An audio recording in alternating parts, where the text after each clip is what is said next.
All right. So this says, ancient Greek mathematicians knew of the existence of specific lines, which when drawn in relation to a triangle intersected in one common point inside the triangle.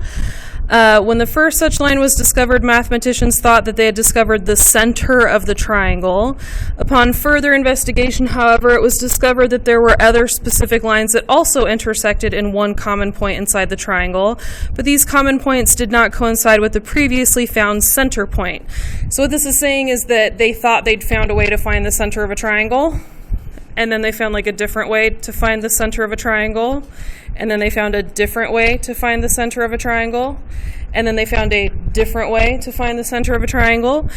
And so what they discovered basically is there's a bunch of different ways to find centers of triangles. So in the way that like all of them could be called the center depending on how you're defining the center of the triangle. Thank you.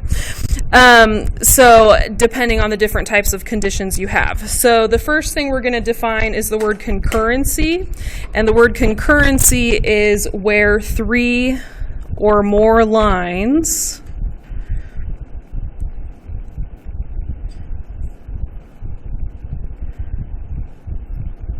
intersect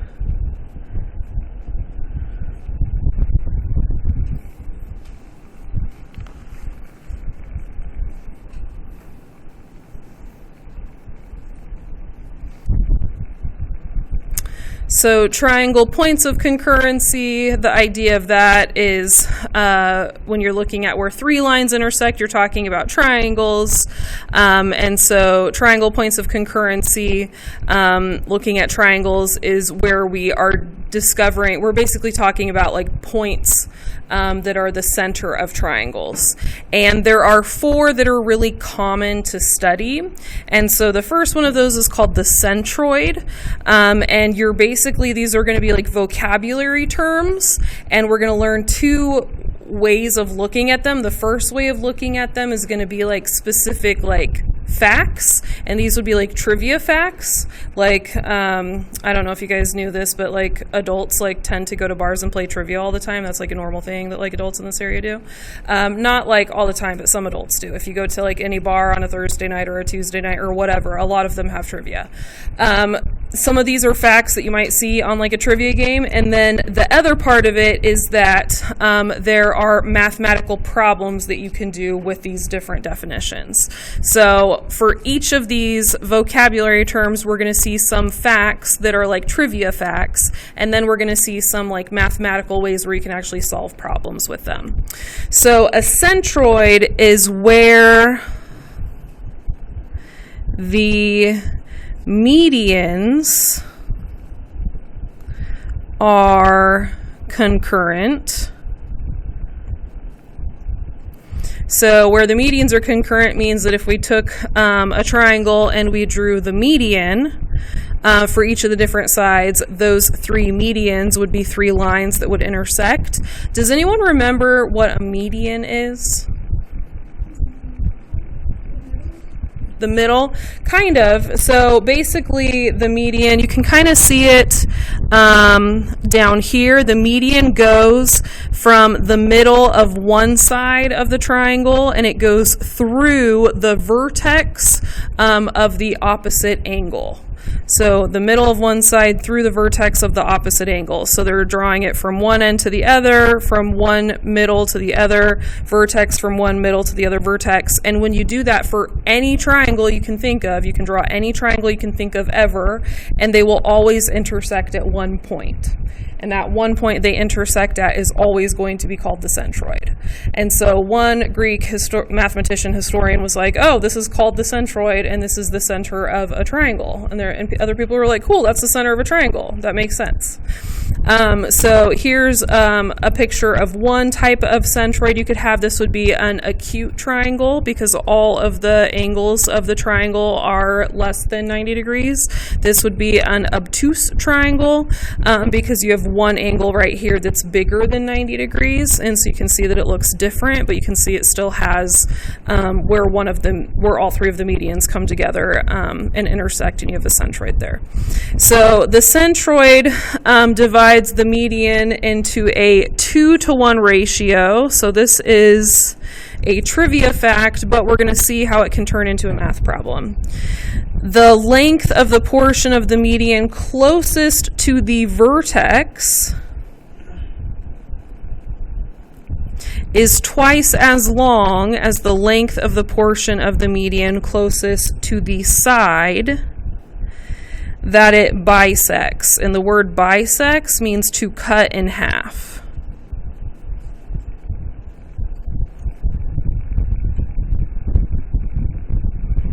So what we're going to do is we're going to describe in one of these pictures exactly what that is saying. So if we had this entire length right here, what they're saying is that if this length was a length of x, then this length would be a length of 2x. It would be double. So the part of the line that is closest to the side is exactly half the length as the part of the line that is closest to the vertex, the part that goes through the point. So over here, if this one that cuts through the side is a length of y, then this part over here that cuts through the vertex would be a length of 2y. If this part over here that cuts through the side is a length of z, then this part over here that cuts through the vertex would be a length of 2z.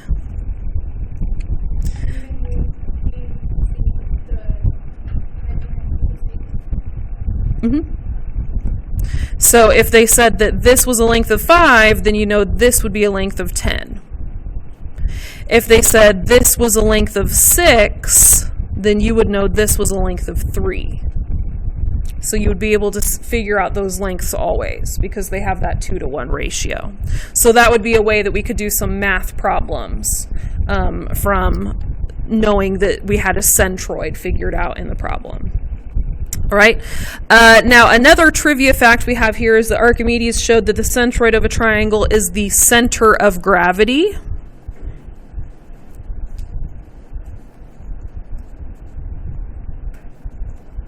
Of a triangle shape of uniform thickness and density. So if you were to take any triangle in the world and cut it out in some sort of material and find the centroid, then you could put your finger on that centroid and you could balance. It could be made of wood, it could be made of metal, it could be made of any material. And as long as it was like uniform, you could put your finger right there on that centroid and that triangle would balance perfectly on your finger. That's what it means to be the center of gravity. So if we were to be able to cut this out with a big piece of metal, it doesn't matter how big it is. If we could cut this out with a piece of metal and the metal was the same thickness all the way across and we put our finger right there, that triangle would balance on our finger if we held our finger right there at the centroid because it's the center of gravity. All right, when working in a coordinate plane, the centroid can be found by taking the average. And when I say average here, if you guys remember, there's different averages. There's like mean, median, and mode. Do you guys remember those from back in the day at like middle school? When I say average, I mean the mean.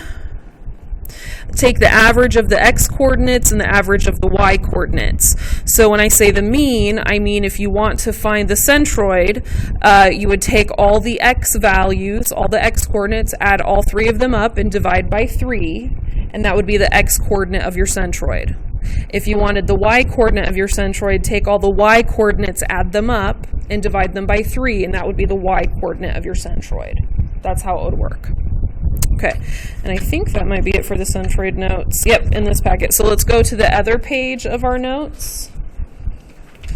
Okay, so here this says, find the coordinate of the centroid of the triangle. So what we're going to do is we're going to write down the coordinates of G, H, and I, and then we're going to find the coordinate of the centroid from that. So what is the coordinate for G? 2, -4. Okay, what's the coordinate for H? -1, -7. And then what's the coordinate for I? -4, -7. Okay, -4, -7. Okay, so for the centroid, we're going to do 2 plus -1 plus -4. The x coordinate is going to be 2 plus -1 plus -4, all divided by 3. So 2 plus -1 plus -4. What does that give us? -3. So -3 on the top divided by 3 is -1, okay?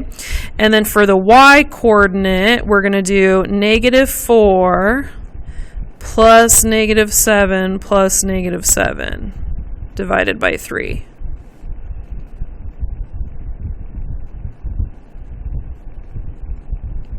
-14, 15, 16, 17, 18, -18 divided by 3, -6. Okay, so the centroid would be -1, -6. So left 1, down 6. That's where the centroid would be for that triangle.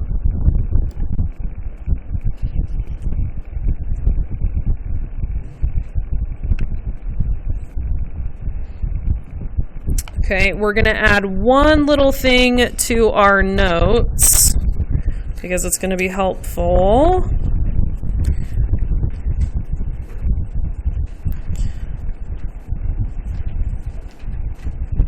Note, the centroid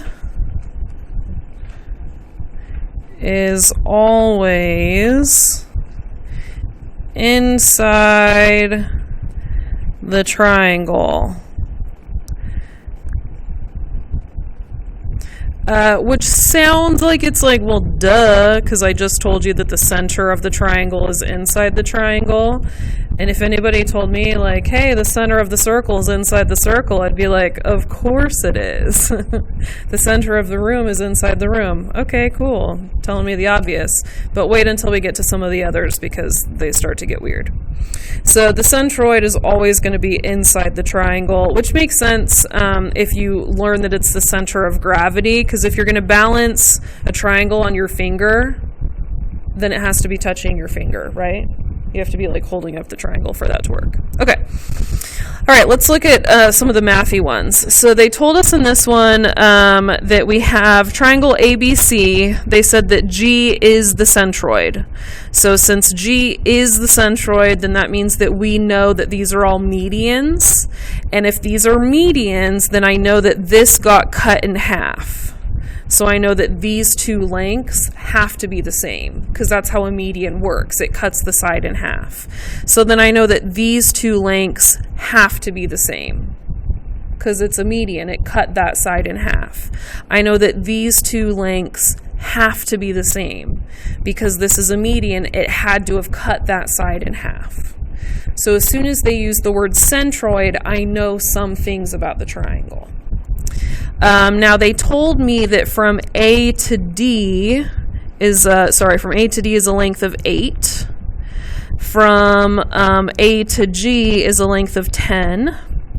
From C to D is, oh, that cut off, hold on. C to D is supposed to be 18 if it didn't cut off, so go ahead and fill that in. C to D is supposed to be 18.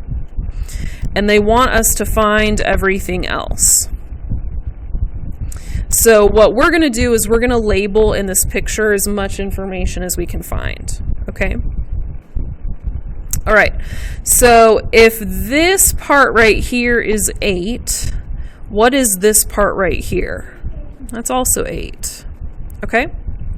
Now, if this part right here is 10, remember that 2-to-1 ratio, this part is 10, what's this little part right here?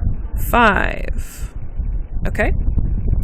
Now, this one is a little bit trickier, the part where it's from C to D. The whole length is going to be 18. So I'm going to go back to our other notes. Now, our other notes said we have a 2-to-1 ratio. So I could call this 2x, I could call this 1x.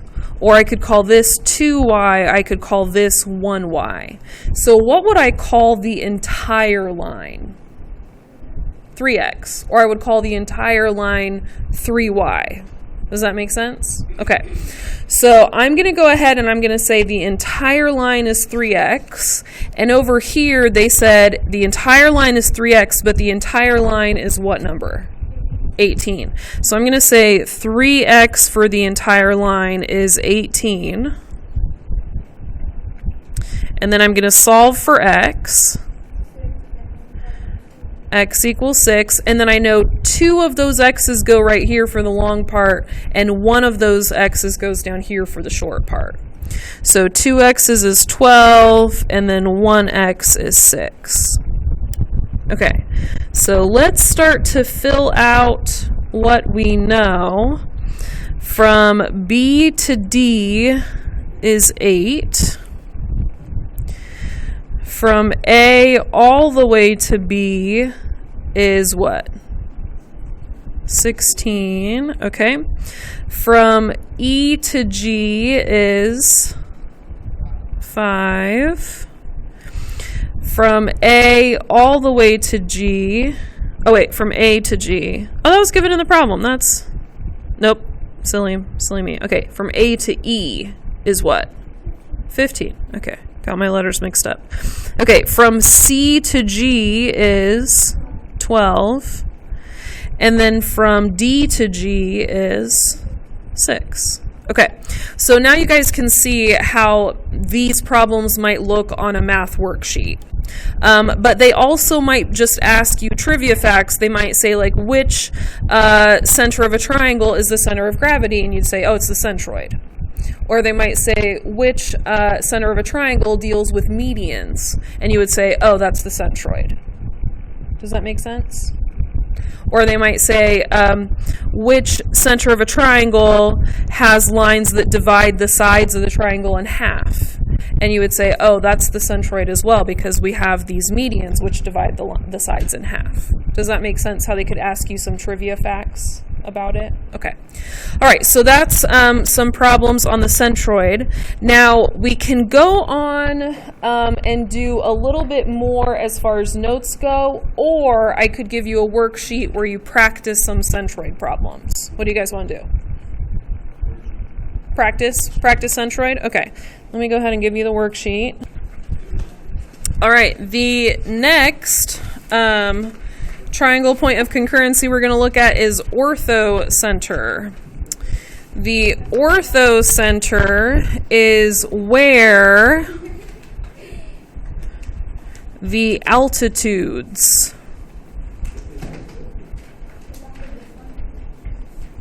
are concurrent.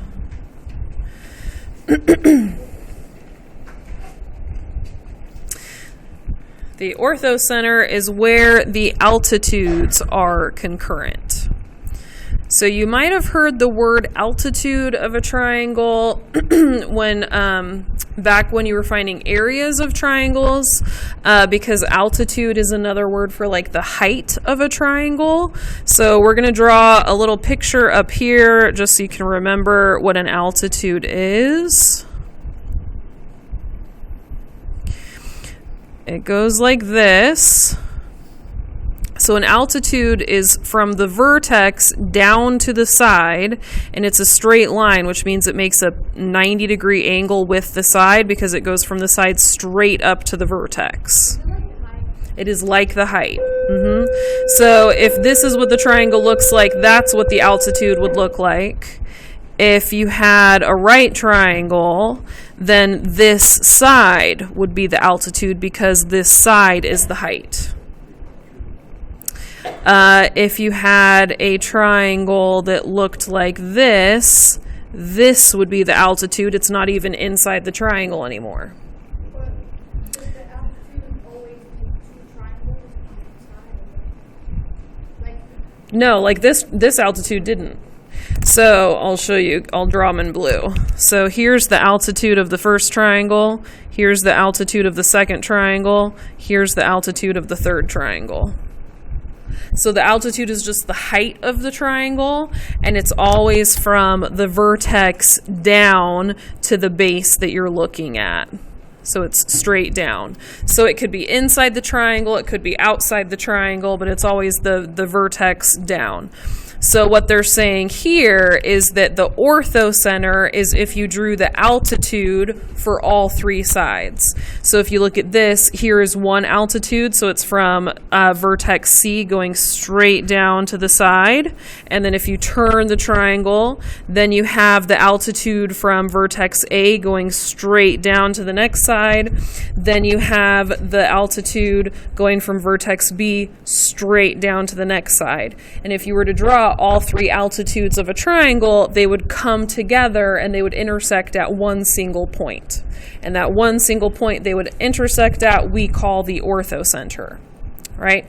So the orthocenter doesn't have any mathematical problems that are appropriate for us at this level. The mathematical problems that we would do for the orthocenter are in like, I don't know, probably calculus and above. And so for us, we're not going to actually practice any math. We're just going to look at two trivia facts. So one interesting trivia fact is that if you have a triangle that's like this, where it's kind of like slanted, then your orthocenter can actually be like here, which is way outside the triangle. Do you guys see that? The triangle's over here, and the orthocenter is like way out over here. So we're saying that we just found the center of the triangle, and it is like way outside the triangle. Okay? So the orthocenter doesn't have to be inside the triangle. The orthocenter can be outside the triangle. Which is where now you could start to debate, well, that's not really a good center of a triangle then if it could be outside the triangle, right? You can start to argue about it.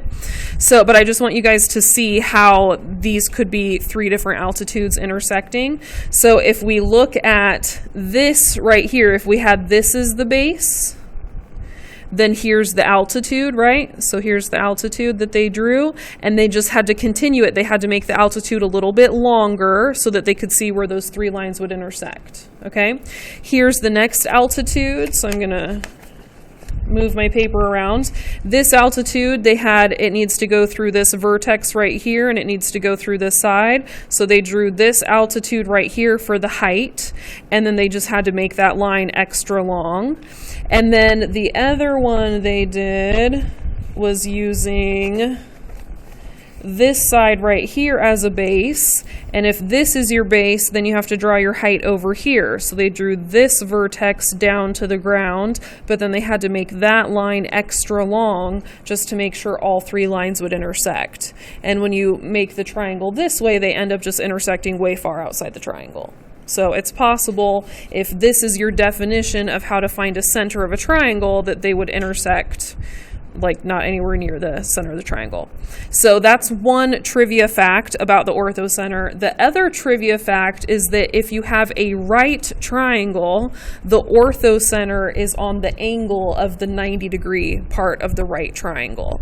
So we're going to draw our attention to this because this is a trivia fact about it, that 90-degree angle is where the orthocenter is for a right triangle. Say it again. No, so they're showing you here, they drew a 90-degree angle, but that is them showing you that this is the altitude, as opposed to saying that this is a 90-degree angle of the triangle. Yeah. And the reason I want you to point this out and maybe highlight it, draw attention to it, is because they might just say which triangle point of concurrency has its center at a 90-degree angle. Or which one, if you have a right triangle, which one has a point of concurrency at the right angle? And you would say, oh, it's the orthocenter. That's the one, and it's because I saw a picture of it in my notes. Okay, so there are times where they'll ask you that specific question. Okay, in the other set of notes, there's no questions because this set of notes is about math problems, and then if you look at your math packet, there's no problems about it because the orthocenter doesn't have any math problems. So we're going to move on to the next one, which is the circumcenter. The circumcenter is where the perpendicular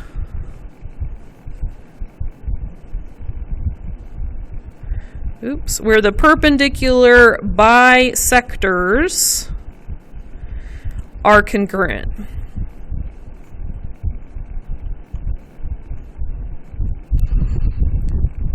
Where the perpendicular bisectors are concurrent.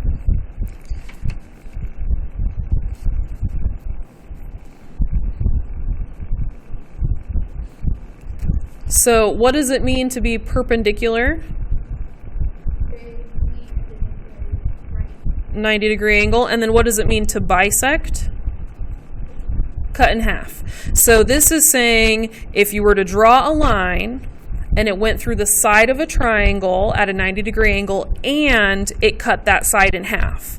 So we have the median, which goes through the side of the triangle and it cuts it in half, but it doesn't go through that side at a 90-degree angle. You guys notice that? It goes through the side and it cuts it in half, but it doesn't do it at a 90-degree angle.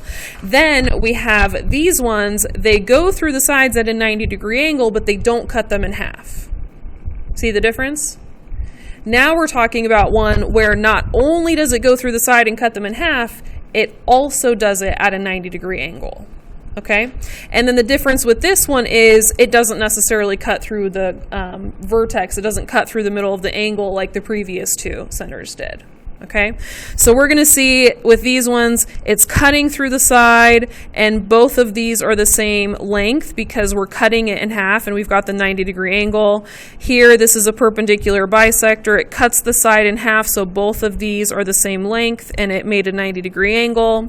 It cuts the side in half, so these are the same length and it made a 90-degree angle. And when you have all three of those lines intersecting, that point where they intersect is called the circumcenter. Okay, so that's the next one we're going to talk about. Some interesting information about this one is that the circumcenter is also the center of the circle that can be circumscribed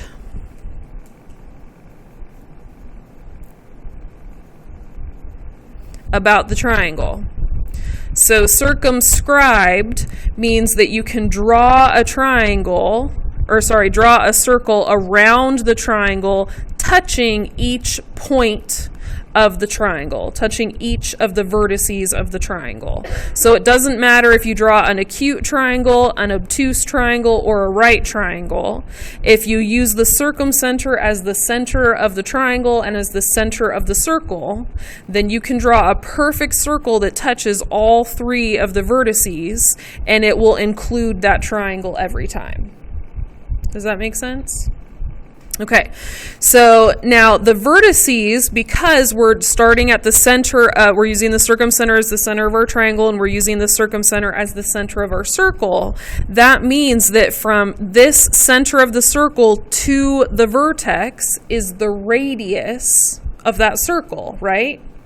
So if the center of the circle to the vertex is the radius of the circle, that means that that length or that distance is going to be the same for all three of those vertices. And so this is kind of an interesting, again, like trivia fact. And if you have a color, a pen you can draw this with, this is one that they like to use in different problems, where from the center to the vertex, from the center to the vertex, from the center to the vertex,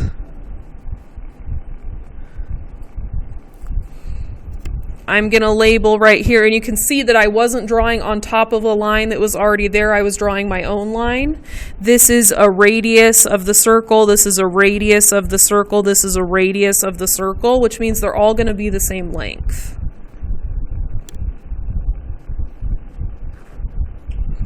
And the same thing with this one. I can draw from the center of the circle to the vertex, center of the circle to the vertex, center of the circle to the vertex. I did a bad job there. It's the radius of the circle, the radius of the circle, the radius of the circle.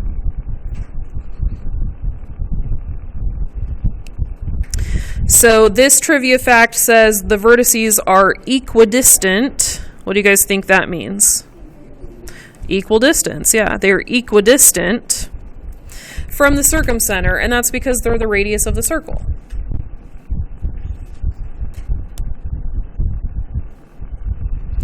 And then just like the orthocenter, the circumcenter does not have to be inside the circle, as you can see with this obtuse triangle. Here the circumcenter, just like the orthocenter, is outside the circle, or outside the triangle, I mean. Right. Now the interesting thing about this one is that when you have a right triangle, the circumcenter is going to be in the very middle of the hypotenuse. So on a right triangle, the circumcenter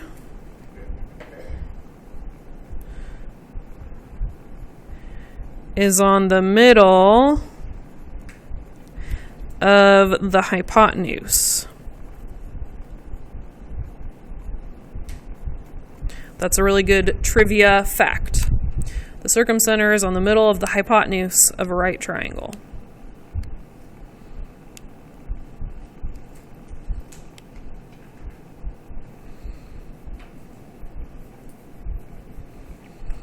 I know I've definitely seen this one come up before as a trivia fact. I don't know if I've seen this one come up as often, but this one for sure.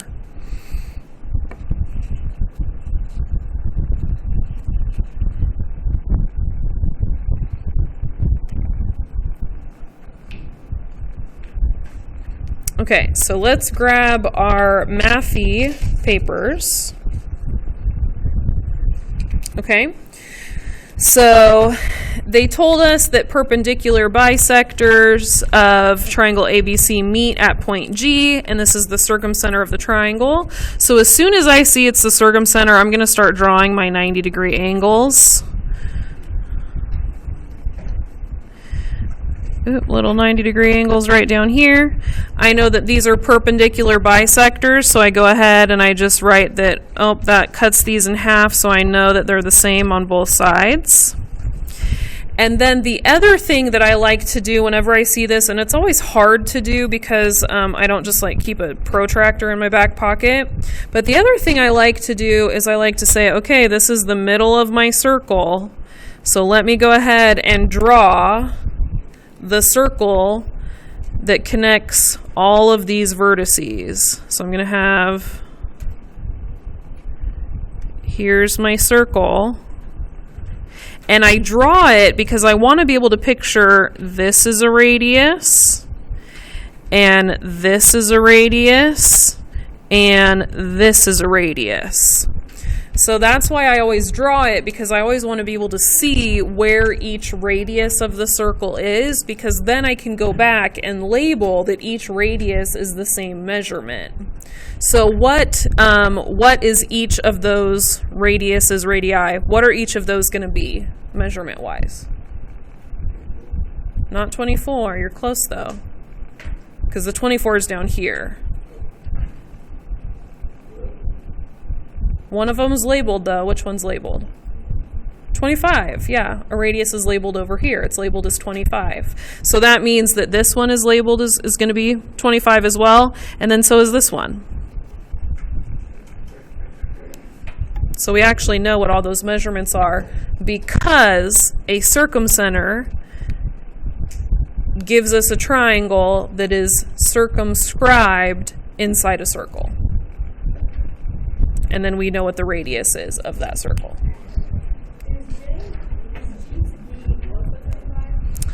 G to D is not 25 because this is not a radius of the circle.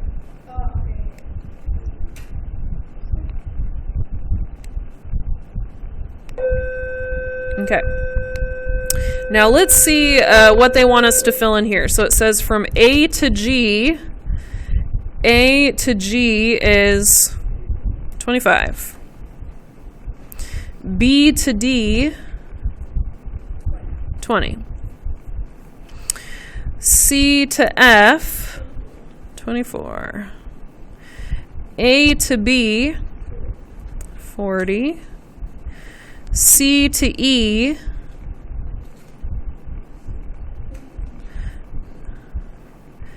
'A' to C,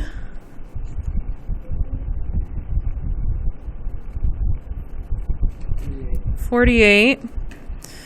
The measure of angle ADG. So A, I'm just going to make sure everybody can see it. From A to D to G is this angle right now, right here. So we know that this is a 90-degree angle. Okay. Okay. And then they said that BG is 2x minus 15. And we also know that BG is what length? 25. So we're going to say 2x minus 15 equals 25. And then what should we do? Solve for x. So I'm going to add the 15 over. What's 25 and 15? 40. Okay. And then what should I do to solve for x? Divide by 2. And so x equals 20. Okay. All right. I think that might be it for the circumcenter notes. Nope, we got one more for circumcenter. Okay, let's flip the page over.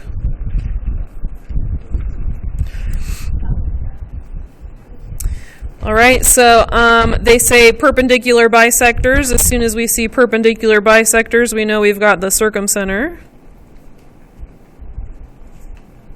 Okay.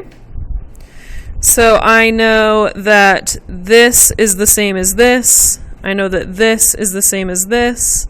I know that this is the same as this. So let's deal with the outside first. And then after I deal with the outside, I'm going to draw my big circle. So is there anything with the outside that we could do? Okay, we can do 18 equals 7z plus 4. All right, so what should I do to solve for z? Subtract the 4. 14 equals 7z.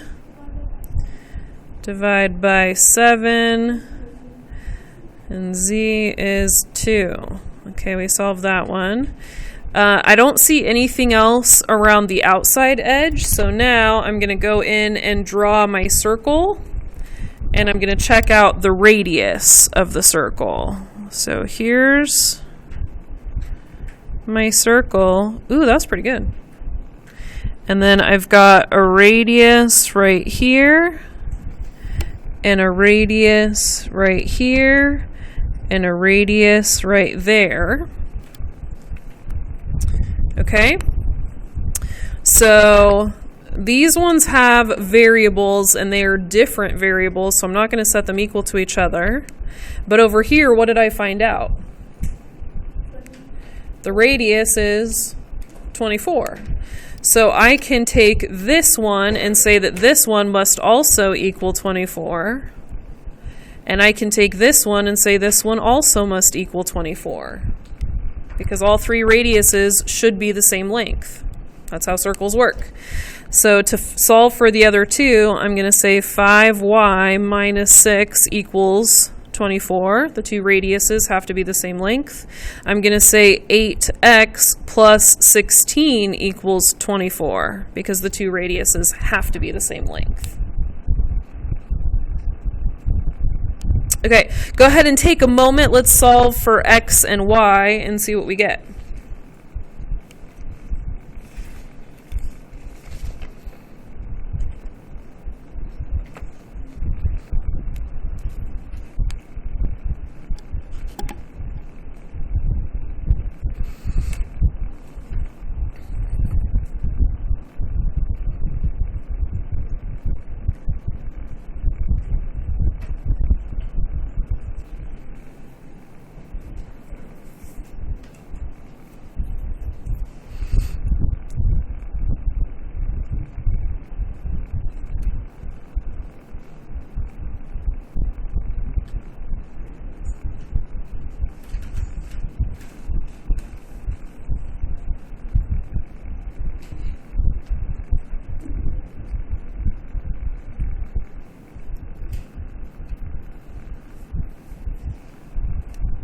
All right, what'd you guys get for y? Okay, and what'd you guys get for x? 1. Marvelous. Okay, go ahead and turn back to the assignment, and we are starting on 5 and going to what number? Where does that section stop? 11? 5 to 11? So this part down here is not something I'm going to test you on. It's just something I found that I thought was really weird. And does anyone notice that all of this is kind of weird, kind of strange? Like you learn something about a triangle and it'll be like, oh, there's something called an altitude. Hey, did you know all the altitudes intersect exactly in the same place? Or like, hey, there's something called a median. All 3 of the medians intersect in exactly the same spot. That's pretty unique. But something that's even more weird is a mathematician. His name is Leonhard Euler. I know it looks like Euler, but it's not. You pronounce it Euler. I think he's German, if I remember correctly. He noticed that there's a relationship between the 3, these are called the classical triangle centers, the 3 that we just looked at. They are collinear, which means they're always in a straight line, always. Like you could draw, if you put those on a triangle, you could connect them using a ruler because they're always perfectly in a straight line. And then further, they are separated by a 2-to-1 ratio. So the distance between the centroid and the orthocenter is always twice the distance between the centroid and the circumcenter, like always, every single time, no matter what triangle you come up with, which I also thought was really interesting. So this straight line that those 3 points are on is called the Euler line, which is a great trivia fact, but it is not one that's going to be on the EOC or anything like that. All right, go ahead and turn the page. We're going to look at the next one. This is not considered to be a classical triangle center, but it's still a good one to know, and it's one you'll be tested on. So this is called the in-center. And the in-center is where angle bisectors are concurrent. Is it the same guy that was the YG, the same mathematician for the LN The Euler number. Yep, the E. Yep, Euler. Yep. So this is where angle bisectors are concurrent. So bisector, what does that mean again? Cut in half. So now we are looking at lines that are going to cut each angle, each vertex in half. So if we have a line that's drawn perfectly to cut each angle in half, it doesn't matter where it cuts the side. So it's not cutting the sides in half, it's just cutting the angles in half. It's not perpendicular to the sides. It could be, coincidentally, but it's not specifically doing that. It's just cutting the angles in half. If we look at the angle bisectors and where those all meet together, that is called the in-center. Now, the unique thing about the in-center, the trivia fact about the in-center, is that the in-center is also the center of the circle that can be inscribed in the triangle. And this means that if we were to draw a circle inside the triangle so that the circle is touching each of the sides, so not the vertex, not the corners, we're talking about touching the sides of the triangle so that the circle is perfectly inside the triangle, then that in-center would also be the center of that circle. So we've got circumcenter and circumscribed circles. We've got in-center and inscribed circles. Okay, so these are really important, and this does something else. It tells you that the distance from the in-center straight to the side of the circle is always going to be an equal distance. So the sides of the triangle are an equal distance from the in-center.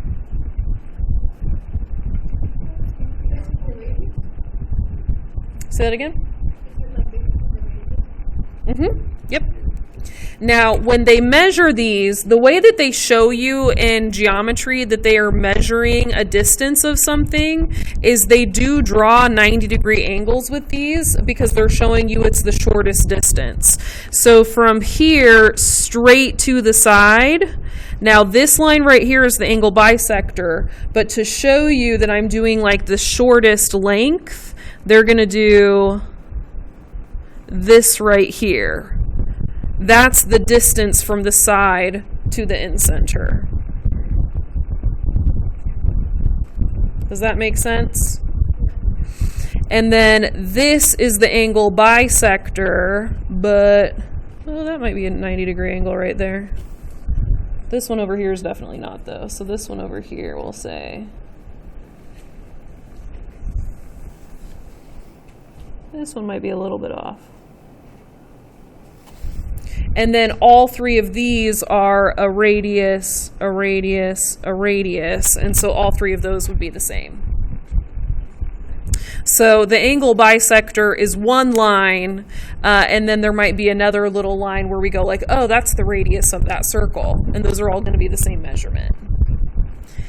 And it's not uncommon for them to put a little 90-degree angle there to show you, hey, we've taken that straight distance. We're taking the shortest distance from a point to another point. That's a straight line. That's how you measure distance, is the shortest, that shortest distance there. Okay, so we're going to make sure that we know those two facts. Now, one thing about this is since you're talking about a circle that goes inside of a triangle, that means that the in-center is always going to be inside of a triangle.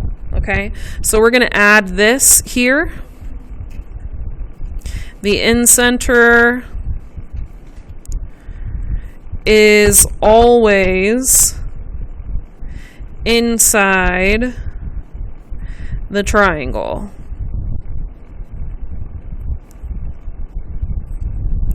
Because they could ask you a trivia fact and they could say, hey, which triangle centers of concurrency have to be inside the triangle? And you would say the in-center and the centroid. And they might say, hey, there are two triangle points of concurrency that could be outside of the triangle, and you would say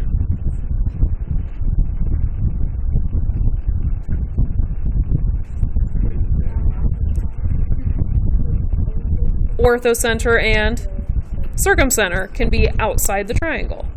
Okay, so those are two trivia facts that they often will ask you about. All right, there are sample problems. Okay, so what I want you to do is I want you to do as many of the problems in the packet as you can, which means you're going to do basically everything that doesn't sound like it's an in-center, and we'll finish those up tomorrow. So in the packet, you are doing every problem that you can that doesn't sound like an in-center. We will finish these tomorrow. All right, no video tonight.